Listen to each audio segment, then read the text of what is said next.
Texarkana, 1946. It was a full moon, and that night, the darkness swallowed not only the shadows, but also the victims.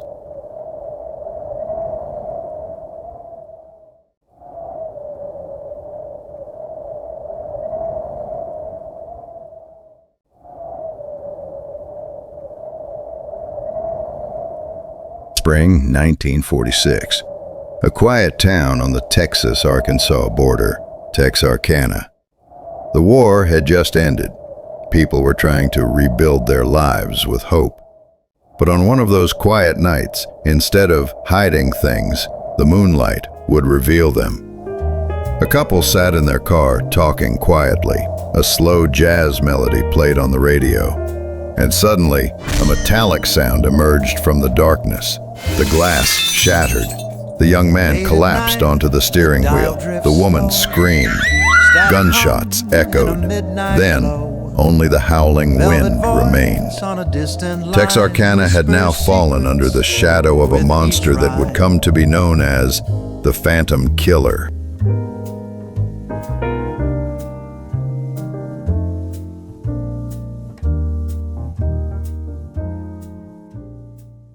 The first attack took place in March 1946. A couple was attacked in an isolated area called Lover's Lane. The man was seriously injured, but the woman's statement started the town's nightmare. The woman described a man whose face was covered with a cloth mask. Only his eyes were visible through the mask, and those eyes were cold and patient. The attacker stole nothing. His sole purpose was to inflict pain. A month later, the second attack occurred. This time, a young couple was found dead inside their car. The woman had been shot. The man had tried to escape, but collapsed in a pool of blood just a few meters away. The people of Texarkana were now too afraid to go out at night.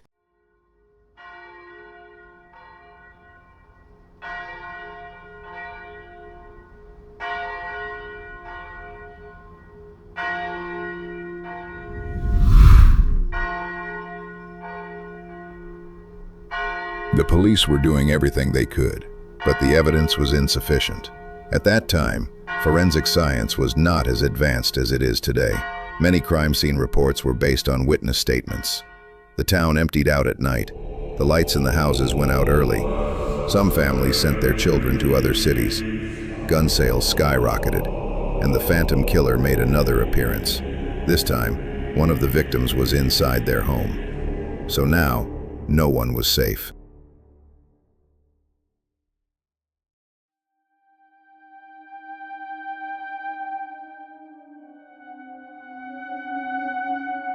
The police noticed similarities between the attacks.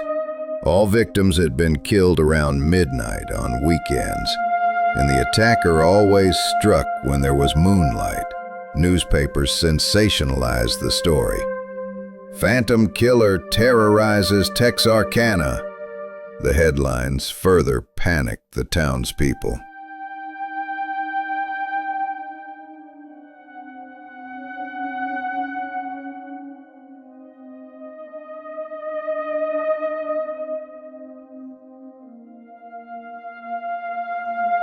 Hundreds of people were questioned. Dozens of reports were filed, but no evidence could directly incriminate anyone.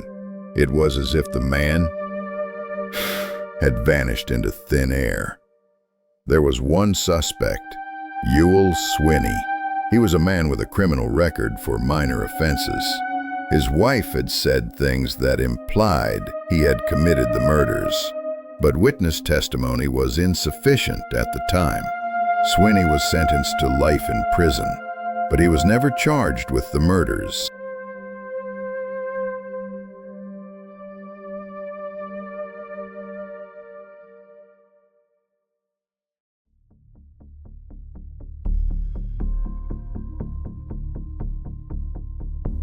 The final attack took place in May 1946.